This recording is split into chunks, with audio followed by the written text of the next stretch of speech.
Matt Simpson, Texas ACLU, please. Oh, I thought you were holding it. Oh, no. Well, I would like to jump in. So, yes, the RFID bill as filed would not cover the GPS locator program in Austin. But there's a couple, I guess I would say a few things about that. And first and foremost, I'm totally on board with that amendment, so we should figure out how to make that happen.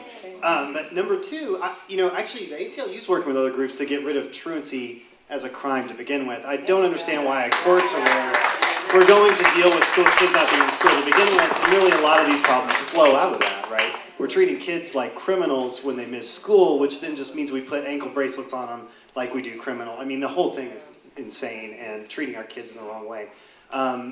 And then, I think the one other thing is that I think we're seeing a convergence with this technology where all the different pieces of the location game that are unregulated and allow these, someone asked earlier, well, how are they getting away with this? Well, the answer is we just haven't kept our laws up with our technology, right? And so you have cell phone tracking. We're working on cell phone tracking, which is tracking you using your GPS locator in your phone, which law enforcement can currently do secretly now with only a reasonable suspicion statement.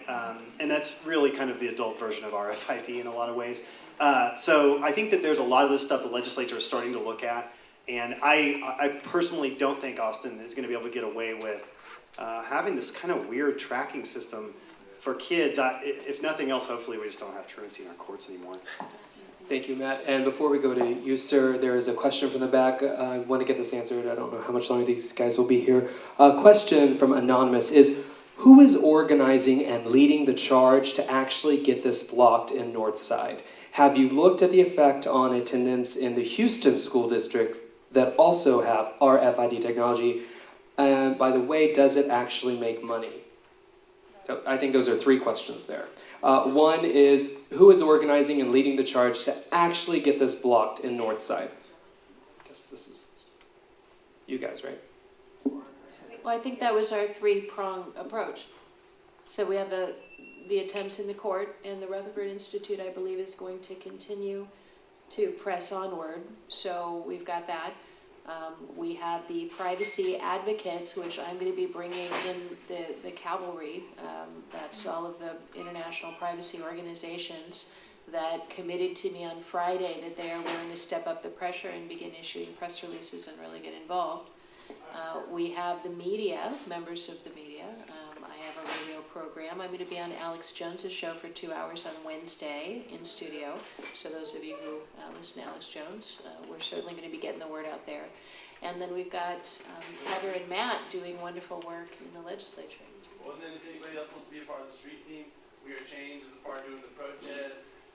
We're more than welcome to come out any way we can, as far as hanging out signs, going with you to talk to the parents, helping make videos. Great. So if y'all want to look into locals, We Are Change San Antonio, We Are Change Texas Hill Country, we're kind of like the street team, willing to get our hands dirty and kind of the troops on the ground type deal. Troops on the ground, right there. And really, if I could just say real quickly, leading the charge on stopping this is you. Leading the charge on stopping this is with the community members, parents and students standing up against it. And one thing that we've created that's on everyone's chair is an unofficial opt-out form that we've created where you can an envelope that is already addressed to Northside. We actually have stamps. I'd be happy to give that to you and send it off myself after you fill it out to let Northside Independent School District know that you want to opt out of this, that it's not acceptable to have a mandatory program to track children where the district is making the decision about their health and their privacy and not allowing their parents to have a say in it.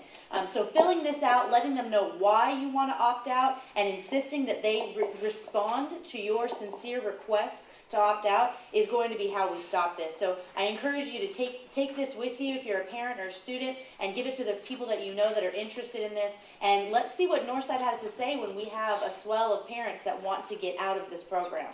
And thank you, Heather Fazio. We'll get to this question real quick. Does anyone know a short answer on the panel? I'm sorry, Andrea? Oh, I just wanted to butt in.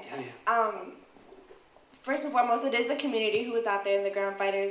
We Are Change has been a part of this since the beginning, along with Katherine and Heather and my family especially. We have all been out there.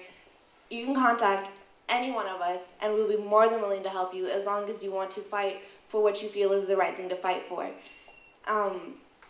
We are change, and my dad, who has been my biggest supporter through all of this, my family, everybody, if you need somebody to talk to, you guys can come to us. You can go to We Are Change, you can go to Chris and other Chris, and you can go to, these two beautiful ladies right here. As long as you need somebody to fight for, you need somebody to fight with, you can come up to us and we'll help you fight. And does anyone have a short answer, a brief answer for, have you looked at the effect on the attendance in the Houston school districts? With anyone familiar with RFID, and is it making money or attendance in Houston? Okay. Okay. And you, sir, if you'll tell us your name and... My name is Robert Rendon. Robert, go ahead. I live here in San Antonio.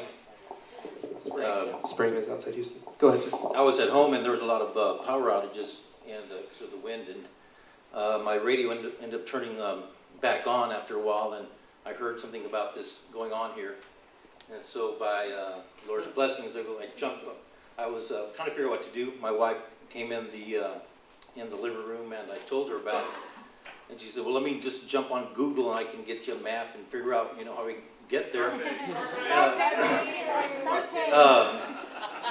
It was already 5:45, and I said, well, I can't make it. I'm not going to go. And she did. She said, Catherine Albrecht's going to be there.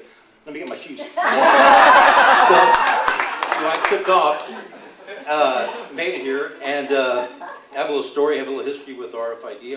I was a bus driver here in town for 15 years, a big bus company. I won't mention their name. And they went to RFID microchipping back in January of '09. And make a long story short, I refused to take the microchip. I told them I was a Christian. I was not sure exactly what you're doing to us. There was no consent involved. So I went through the EO process, and through some manipulation and being denied a bunch of times, I finally was able to go to work and work without using that microchip on the badge, much exactly like Andrea's same situation. I just want you to know that, but unfortunately, it brings quite a bit of retaliation. I was followed around your houses, visited regularly, people getting on the bus in the civilian clothes, messing with you. I was told I wouldn't get promoted, etc. Despite my work record, I was really good, and I looked for a career there. And as of now, of course, it's over. As of September, I quit. I was under quite a bit of stress and strain, and it just wouldn't stop. After 3.5 years, I decided to quit. I never did use that chip. They did the same thing like you're doing. They told you it's just for this, just for that, just to sign in to get your bus. Well, I like fitness. They put a chip in, a reader for the fitness room, so I couldn't get in there and use it. I used a certain parking lot regularly, and so they put up a gate, and then they put another reader where people had to use a chip to get to my car, so I didn't have to walk, all the way back around.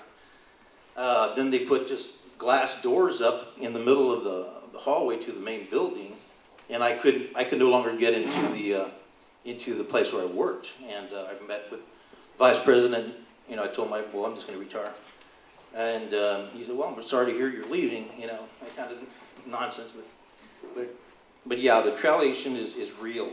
My question's different to y'all. It's more of the other side of the coin. And that's what a lot of people may be concerned about, is does the RFID microchip, much like the barcode, does it contain a number, and that number is 666? Does the RFID microchip, is it read precisely in the same way as the barcode with the beginning number, a middle space bar, and then the last one? There's much controversy on YouTube or in these various sites that may or may not, there's books out about it. But I think ultimately where it is or where it doesn't do, I think their intentions are always questionable, and you should question them just like you are, Andrea and Steve. had the pleasure of meeting them today for the first time. I want to say that where's it all going? Well, I had found some stuff many years back when I was researching all this. And I know it's going to be impossible for people to see this, but I'm going to show you that this is what they put on our badges, and that's that microprox. That they're very mundane. What would you call that? Passive chip. And the thing is that, you know, as a free people, you can't be free and be tracked. It does not doesn't make any sense. And without your consent and your body and your soul don't belong to anybody but yourself and the Lord your God. Back in Thank you very much. And any direct questions for the panel you have in front of you? I just want to ask if they're familiar with this item here, and I wanted to just show it to you. It's a tag, and I wanted to show the audience here. It's merely a tag. It's made of copper. During the Civil War, slaves had to wear these. They have a number on them, and when they would leave the property, the slave had to wear that, and it had a number. They would be approached, and that slave had to identify himself and give reason for wearing, you know, his owner, etc. So the idea of numbering yourself, these things have a spiritual nature, and that's the side of the coin I'd like for you all to discuss a little bit more. You know, Andrea, I know your position. I feel like I know the Hernandez already. I've seen him so many times on YouTube, on Alex Johnson. I'll just let you all comment. Thank you. Thank you. And he came just hearing it on a radio show? You just heard that it was going to happen? You just jumped up and came? Okay. Yes. All right, so a good kind of radio frequency going on. Okay, Andrea. And to answer his question, from a religious aspect, my whole basis comes from the book of Revelations. I don't know how many of you guys have heard me say this, but I'm going to quote it to you guys anyways if you don't mind. From the book of Revelations, chapter 13, verses 16 and 17. He causes all, both small and great, rich and poor, free and slave, to receive a mark on their right hand or on their foreheads, and that no one may buy or sell except one who has the mark or the name of the beast or the number of his name. Now, what it's saying here is without this chip, which is the north side version of the mark, you can't participate in the economy. What the Bible is saying is you can't participate in the world's economy. What north side is saying is you can't participate in your school's economy. For instance, they segregated us. Those of us who chose not to wear our RFID tracking badge, they pushed to the farthest lunch line in the cafeteria, and they said, you're only allowed to use this one. You can't use anything else. This is your line. So, you know, separate but equal. Kind of sound familiar? And I went to go vote for homecoming queen, and they said, no. I'm like, well, why not? I have my freshman year's badge. It's real small, real thin, regular ID card. And they said, no. So I thought, so since when do you need to have a tracking chip to vote? You don't need a tracking chip to vote for president, but you need one to vote for homecoming queen?